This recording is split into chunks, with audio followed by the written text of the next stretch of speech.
Hey guys, it's Elena. And it's Candace. And you're listening to Cousins on Crime.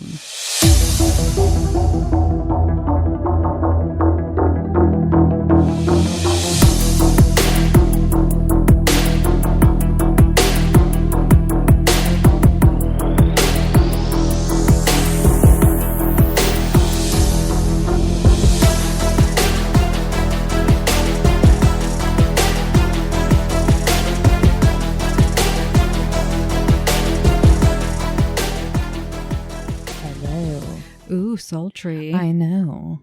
My sticky shoes. Yeah, I have a bit of a sore throat. So I'm going to try and not be really annoying. I'll try and listen mostly. Yeah, but I want your input. So you're going to have to talk, but I understand if you're struggling over there. Yeah. Just take a drink of water. So yeah. How was your day? It was good. What is today? I don't It's Tuesday. It's Tuesday.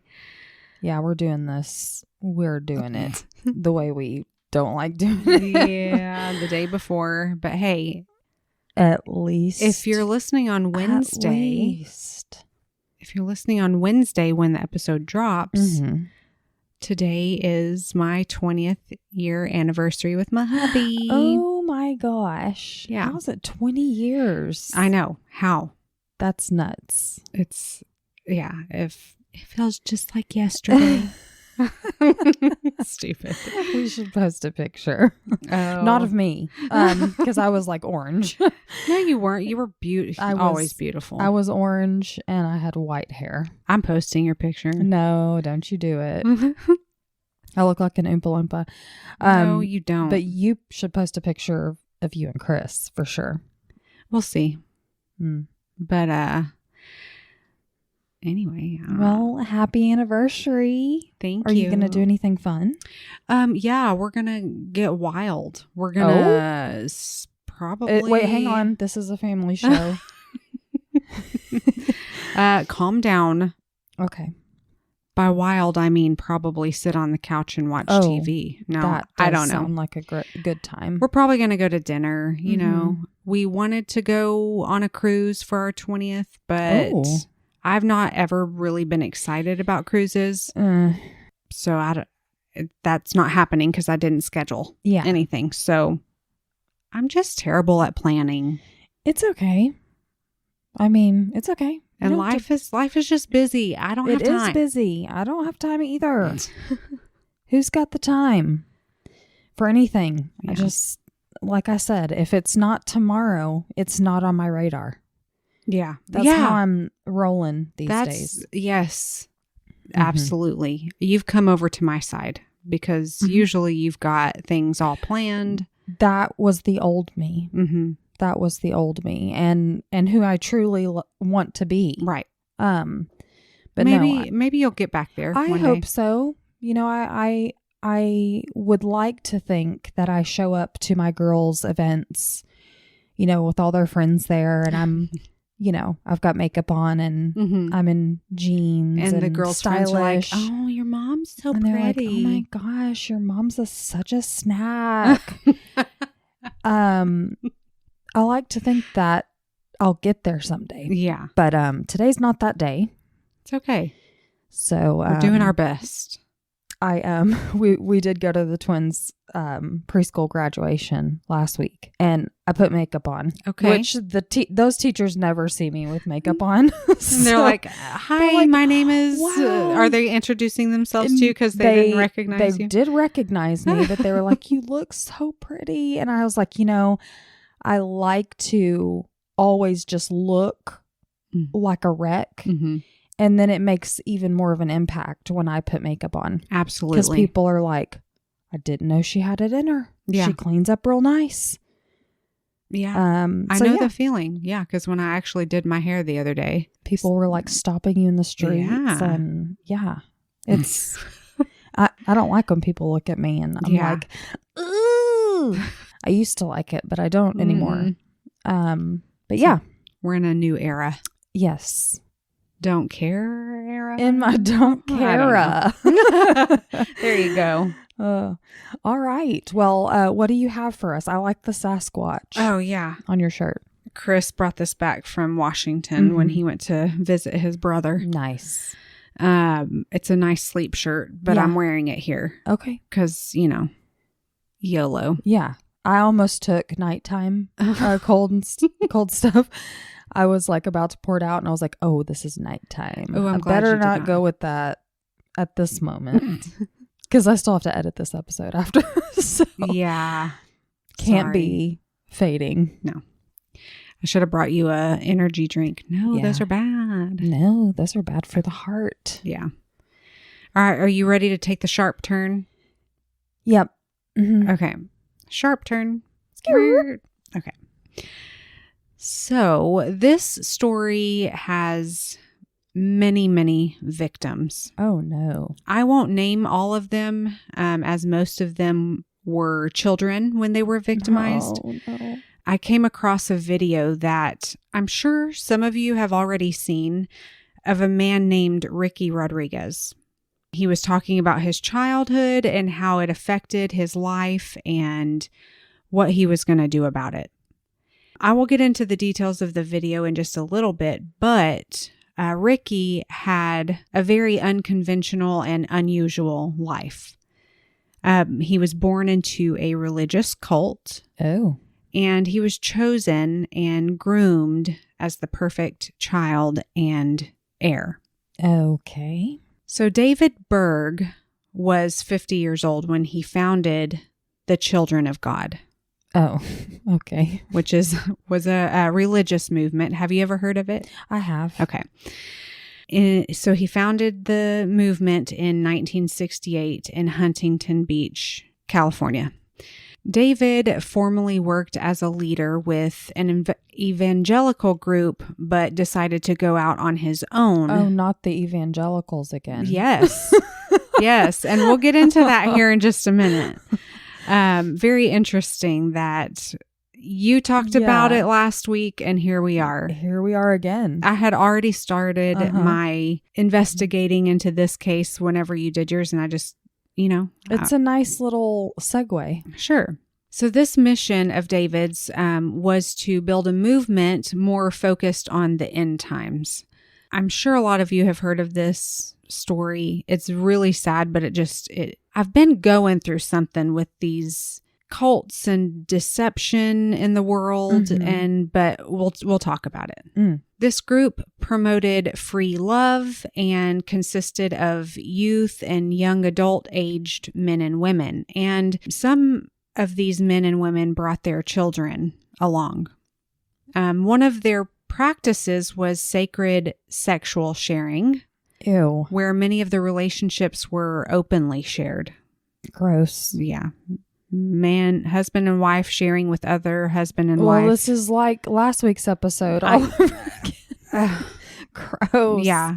They even acted out these practices with the children that were brought in against their will. Ew. No. Yes. When Karen Zerby joined the group, she quickly became one of David's secretaries and his favorite. Okay. He actually, he was married at one point. He divorced his wife and then went into like a common law marriage with Karen Zerby. Okay. Well, at least he got a divorce and didn't just kill his wife. Well, there is that. So Karen ended up changing her name to Maria. Many called her Mama Maria. Okay. But this cult had a few methods to gain or lure in new members. One was to go to the beach as a big group and sit and play the guitar and sing songs, like Kumbaya kind of thing, in hopes that others would see and want to join in on the fun. Right. Another method was called flirty fishing. Okay. So the women would be sent out to the bars or restaurants or clubs in the area, and they would try to entice the men there. And once they would lure them in with sex, they would then lead them to Jesus and ask them to accept Jesus into their heart. Wow. This is so perverted, but absolutely. Okay. The women that were sent out were called God's whores. What? Or, yes. Or another name for them was hookers for Jesus. Wow. David would even... y'all, it's absurd. Like, I can't make this stuff up. I just can't. So David would even publish these little flyers or books within the group with almost pornographic drawings. Ew. Of these women going out with like, it's like a cartoon drawing of a woman half clothed and she's holding a fishing pole like it's flirty. Fishing for Jesus. Flirty fishing. Mm-hmm. Just... That's not what they meant by the Jesus fish. Just so absolutely you know, not. The Christian fish. No. So these flyers were meant to like encourage the women in the group to, this is what you're supposed to do. Was the Bible part of this? Because, I mean, that's totally... So this David Berg guy would preach sermons. I don't know what Bible he was using. Okay. He obviously... Well, he wasn't using the Bible. No, ma'am. No, ma'am. He may have used some scripture, but I'm sure it was twisted and to fit his narrative. Mm-hmm. I don't know. All the publishings, pictures of the books that he published and stuff, and they were just like paper pamphlet kind of things. So he wrote his own literature. Yeah, pretty much. I never saw any Bible scriptures in any of that. Mm. So some women have spoken out about this and said that at the time when they went out to do this flirty fishing, they didn't feel like it was wrong. They wanted to do it to please the organization. Okay. But later realized that this wasn't the way. Just whores? Not horse for Jesus. No. Heavenly horse? Hey. Yeah, call it what you want. I got some marketing ideas. But y'all, I mean, this isn't how it works. This is a false and made up religion and definitely not how Jesus works. Conformity is a really interesting topic. Right. To research. Mm-hmm. And even though I say I can't wrap my mind around that it happened, it's happening, I'm sure, still that I don't even know of. Yeah. I mean, do we want to compare Jeffrey Epstein and his stuff? That whole thing going on. And that's another perfect example. In P. Diddy. Yeah. I mean, just people that go along with just to make somebody happy. Or because they can and nobody's judging them. Okay. Nobody's looking side eye and they can just... I feel like we could talk forever of the reasons why people would do that, but it's so disturbing. Mm-hmm. And especially these, children of God, a lot of them were children. Yes. And so just like you and I were raised Christians, we were raised that way. Our parents told us, took us to church, and that's what we were raised to believe. So if they had raised us different, we probably would have believed something different. Yeah. Yeah. I mean, and we can talk about it in a little bit, but yes, the children in the group, there's been a lot of documentaries and they have spoken out and how they were adults or young adults when they realized that this isn't right. They start to question it and go, this doesn't feel right. I mean, because it was open sex. Their parents, they would wake up in the middle of the night and see their parents with someone else. Ew. It was right in front of their face. No. And so to them, it was just there. Oh, man. It's so sad. So perverted. Oh. So this flirty fishing, this is how Ricky Rodriguez was conceived. So Karen was sent out and hooked up with the waiter or one of the guys at one of these places. As you do. She gave birth to Ricky on January 25th of 75. David Berg took Ricky in as his own son and heir. He's the chosen one. Why him? Was he like the first conceived or something? I don't know. I imagine with all this sex swapping. Maybe not the first conceived, but I mean, his favorite was Karen, and she's the one that got pregnant. So by a waiter? Yeah. Seems like he would be like tossed aside, but yeah. Cool. Okay, he's chosen one. Yeah, so he's the chosen. He's the heir to the children of God. So David and Karen and Ricky were pretty much like the royal family within the cult. Oh, excuse me. Yeah. Ricky was given the nickname Davidito. Okay. And was to be the successor. So Ricky was raised by nannies in the group. So a lot of the children who came in or born into it were given nannies. And so I think from what I've heard is there were groups of children that these nannies would be over. So this nanny got this group, this nanny got this group. And so they all just kind of, it was a big family. Like a commune. Yeah. Okay. These nannies would use different therapies and teaching on Ricky, and all the kids, but Ricky was special because he had to be perfect. Mm-hmm. This included sexual practices. Ew. I believe I heard starting at the age of 18 months. Oh, no. Yeah. Sick. All of his actions, including how he ate and dressed each day, were documented. They put together a book with the documented writings along with lots of photos that they took of Ricky every day of his life. They titled the book The Story of Davidito. Ew.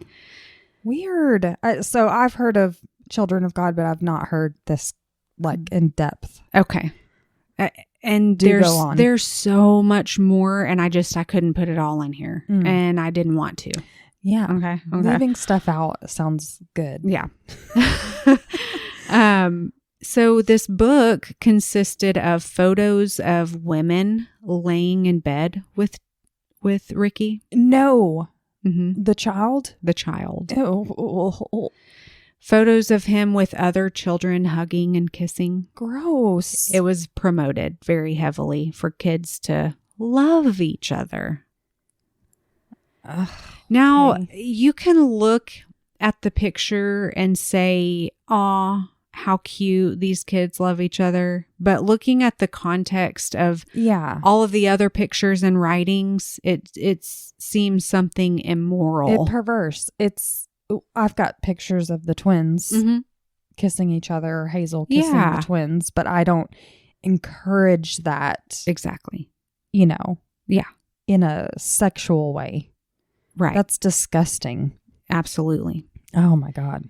So most of us couldn't even imagine what all was in this book, and all of the things these kids within the whole group went through. I mean, stories of incest and pedophilia. I will spare the details, as I said just a minute ago, but it's quite disturbing to say the least. I really don't even want to be talking about it, but I feel like we need to be aware of what's going on in our world, because when we aren't aware, that's when we get sucked in. Like, these people just think it's this normal thing at first, and then it slaps them in the face. Mm-hmm. Anyhow, Karen knew about the abuse that Ricky went through, and although to her it wasn't abuse, I mean, she condoned it. Eventually, David was also given a little girl to raise as his daughter. Oh, Lord. I don't know where she came from. So Ricky now had a little sister, not flesh and blood, but they grew up as brother and sister. Mm-hmm. So David now had a son called Davidito and a daughter called Davida. No. Oh. And actually, all of the members of this group were encouraged to change their names to something else, because they would all, so that they wouldn't all be found easily. Oh, that's That's kind of a red flag. Yeah. Yeah. I'm going to go with. Yeah. It's like fly under the radar kind of thing. Yeah. So in 1996, Ricky, now an adult, separated himself from the group and went to live in Budapest. Oh, Ricky. Yeah. This is not part of the plan. Yeah, he needed to get away. He's one that realized this y'all are crazy. Is not right. It doesn't feel good. That's the thing, is we have our own biology and we have our own innate conscience and moral compass, even though, I mean, some people don't, but we can feel things that people are saying that we trust and love, and you can just know that that doesn't feel right. Yeah. And so he needed to go figure out life on his own. Okay. And he did. So before he left, he actually had married a girl named Alexia. She became part of the group, but shortly after they got married, they decided to move away. So she went with him? Yes. Okay. So living apart from the group, Ricky could see that what he went through was absolutely not normal, and it was abusive. And he really struggled to come to terms that this happened to him. In 1999, Ricky arrived back to America. He lived in San Diego at one point and Tacoma, Washington, and began a new life. He was really trying to figure out where to land and how to cope and how to grow. And at one point, people from the group actually contacted him. I'm surprised. I mean, I would have thought that they would have chased him to Budapest.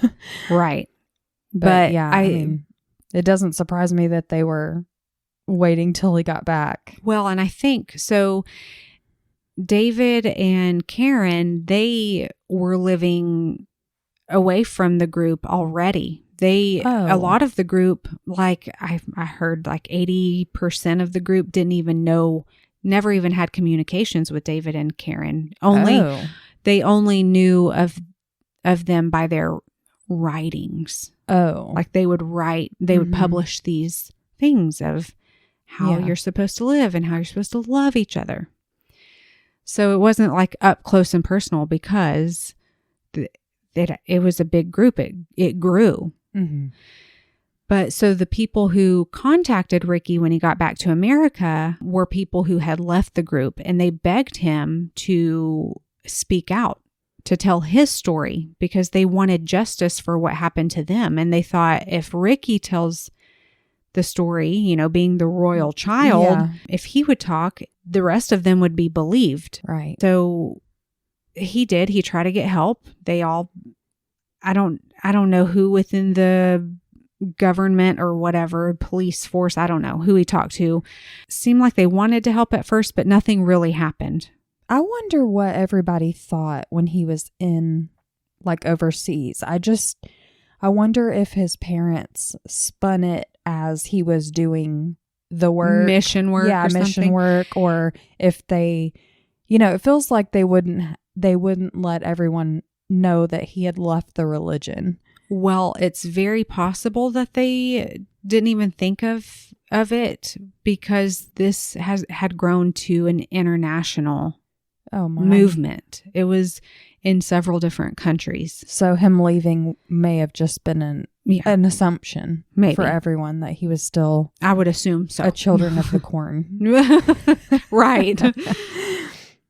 So Ricky, he spent the next several years looking for information about the group and seeking help to basically expose who they were. Wow. The group was still functioning, but they spread out and lived under the radar. Like I said, they all went by different names and really did their best to live a private life. They were difficult to find, especially his mother. Like he had cut off all ties with his mom. Yeah. Several people responded to him explaining the abuse that they had gone through, much like his. He reached out to other people within the group that helped him get inside information, and even some people in the outside world came together and wanted to help him get justice. So now he was on a hunt to find out where his mother was living. He traveled around the United States and stayed with an aunt and her family in Tucson for a little bit. He had heard at one point that his mother went to Tucson to visit his grandparents who were in a assisted living or a nursing home type thing. Okay. But when he went to go find her, she was nowhere to be found there in Tucson. And he stayed there waiting to see if she would come back. This is so weird. I mean, I get it wasn't like now where you could get on the internet and look somebody up. So yeah, probably was much harder to find, especially when you don't want to be found. Yeah, exactly. So being in Tucson, he decided that he's going to leave his wife in Washington, and he got himself an apartment in Tucson to, I guess. All right. To stake it out. Yeah, I don't know. He had a plan. Okay. So on January 7th of 2005, he filmed himself sitting at his dining room table in this apartment. This is the video that I came across. All right. The one that hooked you? Yeah. And I wonder if you've seen it. You may have. Maybe. I don't know. So laid out on his table were several firearms and ammunition. This was a confession tape. He sat there piddling with the weapons as he's calmly explaining what he was going to do. He sent copies of this video to his friends. In the video, he listed several reasons for what and why he was doing what he was doing. Yikes. He was cool, calm, and collected. As he explained what he was going to do was going to shock some people and was not right in some people's eyes. Oh, okay. He's talking about how he's thought about suicide off and on. For years, even as a young child, he thought about it, all the different types of ways he would do it. This poor, I mean, I don't know what he does. Okay. But his brain must be so corrupted. He had a battle. It's a battlefield. Oh, yeah. Carry on. So he shows his guns, the magazines and the ammo, and talks about them and he's like putting the bullets in the magazines. He's talking about why he likes certain ones, but his real weapon of choice is the K-bar knife, which is a large bladed knife. And he changed the angle of the blade and sharpened it. And he was very proud of it. Okay. That's some BK stuff right there. Yeah. He also had a taser that he showed the camera, duct tape, a drill, a soldering iron. Good Lord. So then he gets back to talking about how the people that he was raised with were sick people who took advantage of the little kids, and the girls got it worse. And he says, regardless of who had it worse, it should have never happened. Yeah. He talked about trying to find a normal life, but being secluded and separated from other kids when he was young really messed him up. Like what's normal? That's the thing, is the fact that he says, like, what I'm about to do might be viewed as wrong in some people's eyes. Like that says everything right there. Yeah, exactly. Like your conscience, you know right from wrong. He talked about trying to train in something like jujitsu to take down a group of men, the men in the group that he was raised in. His goal was to bring them and his mom down. Wow. He said he doesn't want to do this, but he has to. He had to stop them, and he didn't have anything to lose. Okay. Like he's like, this is not a want, this is a need. Yeah. Well, and it sounds like he's never been able to find some type of normal life. Right. He's like, I cannot find my way. Well, and not just that. I think the people that were seeking out help from him, like begging him to talk, seeing how disturbed and that he wasn't the only one. He's not the only one. There's so many others that are struggling. Yeah. And he wanted to right the wrong, I guess. Yeah. He said some really awful things about God, and he didn't believe, he was talking about how he didn't believe in him, and you could just see that he had no hope. I mean, can you blame him? No, I don't believe in that God that he was taught. Yeah, that's terrible. And it breaks my heart because these people were taught and believed the lies of what they were told about God. The God they were taught about was not the one true God. In fact, it was the exact opposite. They were taught that wrong was right. Ugh. Everything that was done that was wicked and perverted was done in the name of Jesus. Like, Ew. it just, it's so gross. They acted under what they called the law of love.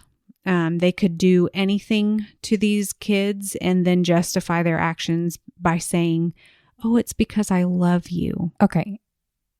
I would like to join him in this takedown. I know. Hand me a weapon. But yeah, be sure those people, Candace, they will answer. They will pay for their sins. They be burning in hell. I'm going to get righteous here for a minute. Go on. Okay. So I can tell you that the one true God is holy, just, and loving. He's full of grace and truth. None of this from this case is truth. It's not of God. Yes, I know the big question is always, why would God allow this to happen? And all I can tell you is that there is a darkness that prowls over the world that is real. And the Bible tells us in Ephesians 6:12 that we wrestle not against flesh and blood, but against principalities and powers and rulers of darkness and spiritual wickedness. There's always a spiritual war going around us, and that we can't see. I mean, there just is. That's what I believe. 1 John 1:5 tells us that God is light, and in him is no darkness at all. And verse 6 goes on to say, if we say that we have fellowship with him and yet walk in darkness, we lie and do not practice the truth. Verse 9 goes on and says that if we confess our sins, he is faithful to forgive us and cleanse us of all unrighteousness. So he was definitely not using the Bible. No, that's what the Bible teaches, not the darkness that this group was. And it breaks my heart that Ricky didn't find that truth. So do you know about his wife and what she believed? I assume that she left with him because she was leaving the church, right? Yes. Okay. Yes. She was totally on his side. Yeah. And she wanted to help him heal. But I think in her heart, she knew that he had to go. I don't know if she knew what he was going to do, but she knew that he needed to find them and do something about it. Yeah. Confront them in some way. Right. Yeah. And so she was supportive of him. But yes, she did not believe what the cult taught. She decided, that's not crazy talk. Right. Yeah. So Ricky did end up finding one of the members living in Tucson. Her name within the group was Angela Smith. Her name in real life was Susan Calton. I think that's how you say it. She was one of the nannies that he felt that was part of his abuse. She was one of his nannies. And she was close to Karen. And at this point in time, she was still part of the group, but living a normal life. Can you imagine knowing that someone is fondling your children? I cannot even fathom. No, ma'am. They'd be so. You have to be they'd be so dead. You have to be so disconnected. Right. Yeah. Brainwashed. Out of touch entirely. Yeah. Yeah. Ricky invited Susan to come over and have dinner with him. I guess he was like, hey, it's been a while. Let's, play in the part. Yeah. Bring her on over. I'm older now. Oh, Lord. Sick. I bet she went to him like a moth to a flame. Ew. What a dirty girl. Yeah. So on January 8th, she comes over for dinner. The story goes that the two of them got into an argument in that apartment about the abuse and like he confronted her. Uh-huh. He got so enraged that he pulled out a knife and started stabbing her. Well, he stabbed her 3 times and then he slit her throat. Oh, she had it coming. She had it coming. Oh, sorry. This is kind of like the Walter White situation where you're rooting for this person, but you're like, it's totally wrong, but like I totally see. You see the justice in it in his mind. You're justified. Oh gosh. So he left her lying there in his apartment, and he got into his car and drove to Blythe, California, which was about a 200-mile drive. Oh. He parked on the side of a dark, desolate road where he shot and killed himself. Wow. Okay. So his plan was to go get all of them. But I think after doing that, he couldn't live with himself. Right. Right. Police found him in his car the next day on January 9th. And with the evidence found in the car, which was personal documents and his name and information, his written notes and the DVD with his confession and testament of his will and a firearm. With all of that, they were able to connect him to the apartment in Tucson, and that's where they connected him to the murder of Susan. Wow. A statement was sent out within the group claiming that Ricky had been lured by Satan and urged the group to not discuss anything with media. This all put a spotlight on the group from the world, and many of the members who wanted to separate themselves but never found the motivation, I guess, they finally got the courage to leave. This is it. But several young members who had left the group did speak out, like as I said earlier. There are several documentaries that you can find about this case. I'll link a couple in the show notes, but one woman talks about joining the group when she was 20. She really thought she was joining a Christian organization and that she wanted to serve God.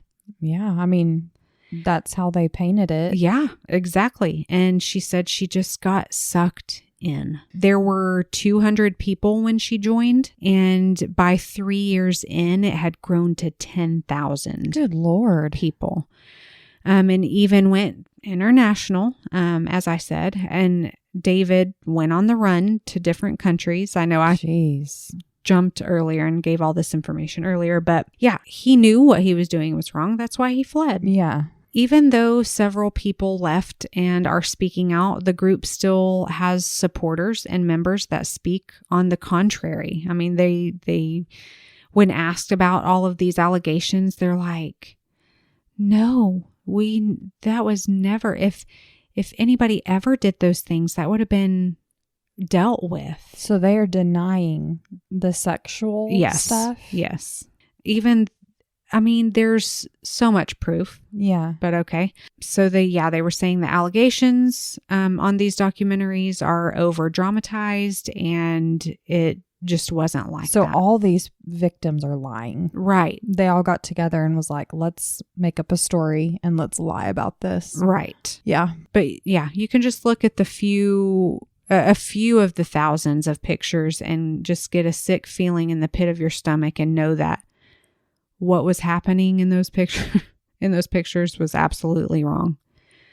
Later, several members realized that David had been living a life of luxury with their money. I was about to say, because, in these, how are they living? How are they, like, what means are they living by?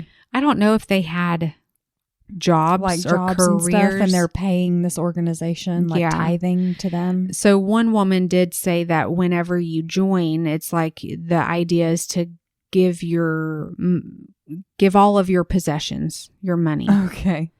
And so that really helped David live in luxury. Well, I'll say. David Berg, he ended up dying in 1994. I don't know how. Old age, I guess. He was in Portugal at that time. And Karen took over leadership. Now, Karen also goes by Maria Fontaine. Mm-hmm. Also, David's close friend is known as a top leader. His name is Stephen Kelly, and his cult name is Peter Amsterdam. Oh. The group is still bonded and has changed their name to the Family International. Right. So in 1986, they revamped the missions and methods. It's reported that they no longer do these rituals and treatments. Oh, good. Mm-hmm. And they actually sent out an apology letter to all of the people they hurt. No, it's not going to do. Yeah. But I bet it did do. Well, I bet it did do for them. They were like, oh, that's nice. Yeah. Look at us. Switching things up. But look at us go. Wow. Karen was listed as the executive and spiritual leader of the group, but I believe she retired in 2025. Okay. Yeah. Still not kicking? that long ago. Yeah. I don't. So their website says they are an online Christian network. All right. That's great. So what's the enrollment fee? Because I'm looking to join a cause. No, I will not let you. I refuse. Yeah. So about 1,100 members are in this group, is what the website says, and they're spread out throughout 75 different countries. Jeez. Which, if you say 75 with 1,100 people, it doesn't seem like that many. It's like kind of sparse here and there. Right. It surprises me that they can maintain this ridiculousness. Because, in the beginning, it was kind of like a commune. They were all up each other's butts, switching partners.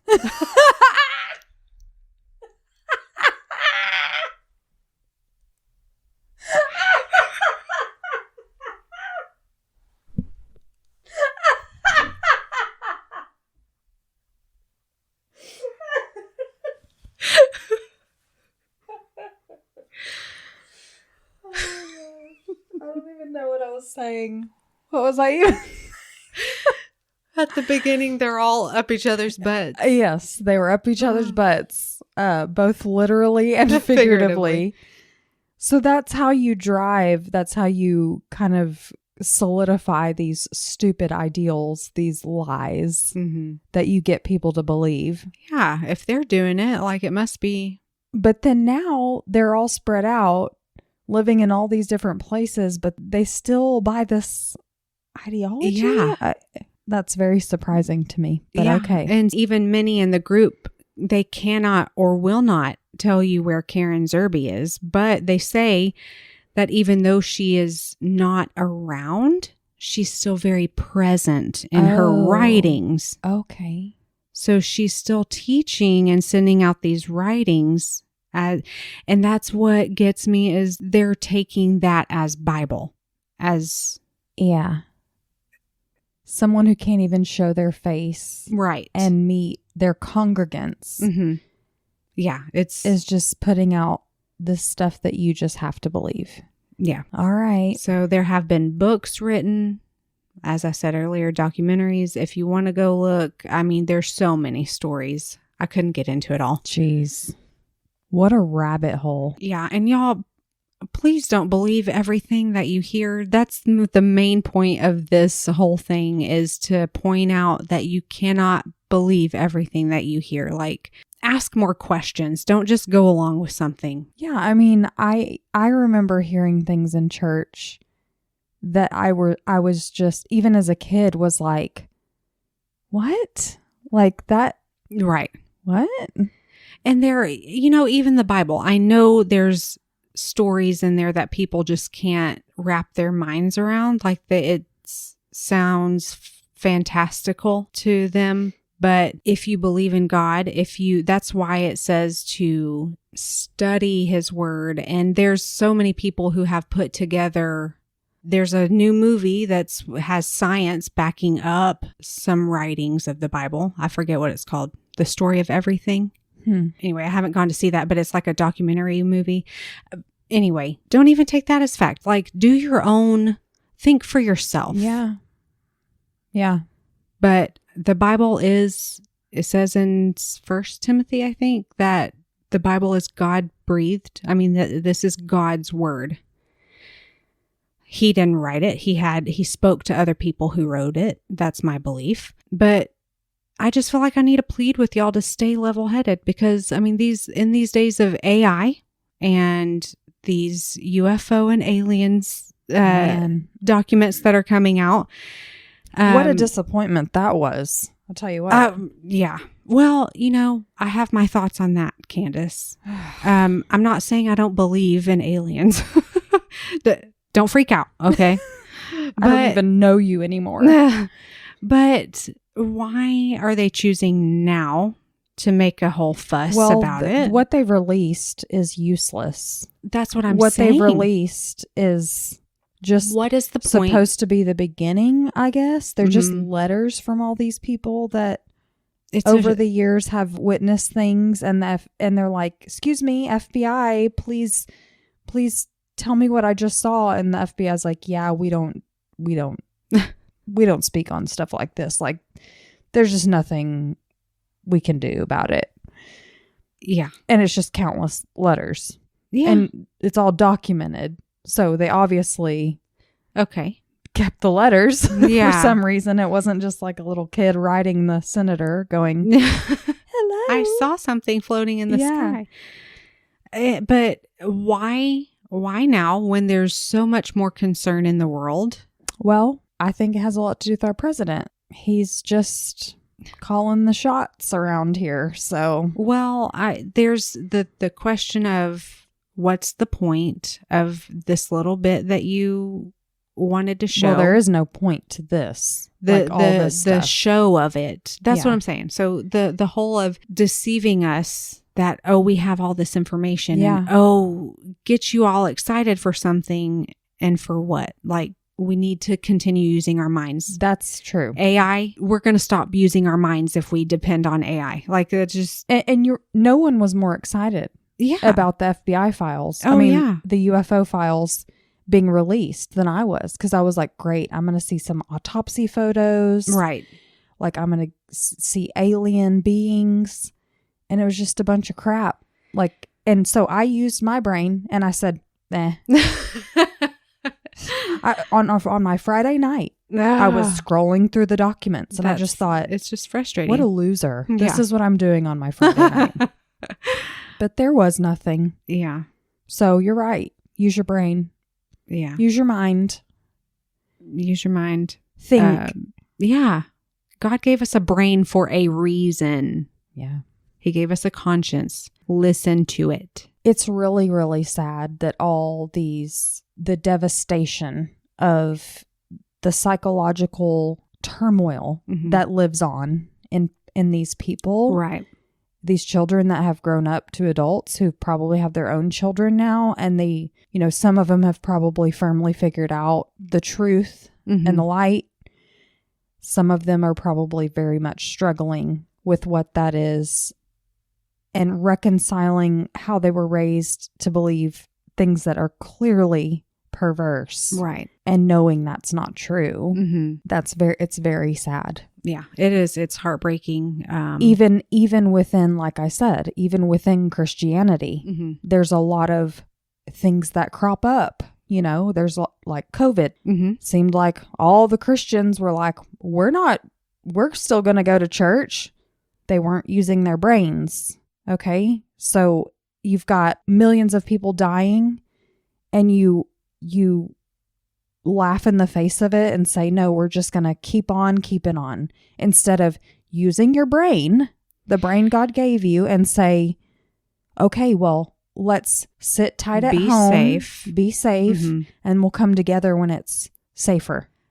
And I think that goes along with it. They felt like their rights were being taken away. And here we are. If we just go along with what the government is telling us, that's not using your brain. Well, and so the Christians are the same about gun control too. Yeah. So let's use our brains. Do we care to keep our kids safe and our neighbors safe? Do we need an arsenal of weapons to go hunting? Do we need that? Is that something that we're willing to die on a hill for? I wouldn't say an arsenal, but don't take away our rights to No, have. you should be able to have guns if you want, but do we need all the guns that we have access to? No. The answer is no. No. Use your brains. Yeah. No matter what you believe in, there's got to be some kind of conscience guiding you, some kind of touch with reality, believing that what you're doing is affecting other people. I mean, yeah. I mean, that's why I have such a difficult relationship with the church. Yeah. I was raised Christian, but I went to a private Christian school and everything I did was wrong. Yeah. Every single thing I did was wrong. It didn't matter. I was within dress code, but I tell you what, those thrift store orange plaid old man golf pants that I wore. I remember those. They were my favorite. Yeah. Yeah. But they had a problem with it. It was in dress code. Because they They said I was sexualizing. Oh no. The pants. I did not know that. Yes. I got in trouble for every single thing that I did. Everything I did was misconstrued. And how do you think that makes a person feel when they know? They know the truth and they know they're not. That wasn't your intent. They know they're a good person, but you've got people that are Christian telling you what you're doing is wrong, what you're saying is wrong. Because you don't like the way it looks on me. It's just, I mean, and like I used to carry, those tin lunch boxes as purses. Oh yeah. I used to carry well, that meant something. Oh, what does that mean? What does that mean? It's just like, I didn't know you went through all that. Oh yeah. Yeah. That's why I have such a, like, I believe in God. Mm-hmm. I have my beliefs. Yeah. But there has been so much made of the things that I've done. The following the rules. And whose rules are they? Right. When really it's not about the rules. It's about a relationship with God. That's the whole point of. And you know what? Look at me. Okay. Look at all the people that were following those rules and look at them now. True. Okay. Yeah. Because they don't have it figured out. Right. Have I been to jail? No. Do I have an ankle monitor on? No. You know what I mean? Yeah, it's just like Candace is going to go off the rails when she gets out of here, you know? Oh, man. So, but maybe I am off the rails. I do believe in aliens. But I just, my girls do stupid stuff all the time. And I'm like, think about it. Yeah. Like, yeah. If you're going to carry that to the trash, think about what would happen if you're not paying attention. Mm-hmm. You're just dropping ranch all over the floor. Just think. Yeah. Just use your brain. There's a cause and effect to everything you do. And I think, let them make those mistakes because they see. Absolutely. They see the mistakes. Learn. That's why we learn from our mistakes. That's how we learn. Yeah. And it's maybe messy and it may be not ideal, but at least they have their own experiences. That's it. And their own moral compass saying, I'm not going to do that because last time I did that, it didn't work out. That's it. Yeah. You're teaching them to use their brain. And let's as adults use our brain. Yes. For things that matter and things that do not. And yeah, that was wild. I fully expected you to say he went just mass murdered. That's what he planned. Which I'm sorry. I was on board with. Okay. I was on board. Murder's wrong. But the fact that there's a group of people conducting themselves in a way that hurts children and they're not being held accountable for the crimes that they're committing. Yeah. And they continue to do that. Like, that's insane. It is. It is. They do need to be stopped. Anyway. Yeah. And they're not the only group. That's the thing. Yeah. No. Well, that was disgusting. I need a shower. Yeah. But let's do it again sometime. All right. Let's do it. Bye, guys. Bye. Thanks for listening to Cousins on Crime. If you're enjoying the show, please rate and review wherever you listen, and consider joining our Patreon for bonus episodes every month. Follow us on Instagram and Facebook for case photos and to stay up to date with the latest C on C news. If you have a case suggestion or just want to tell us how cool we are, email us at cousinsoncrime@gmail.com.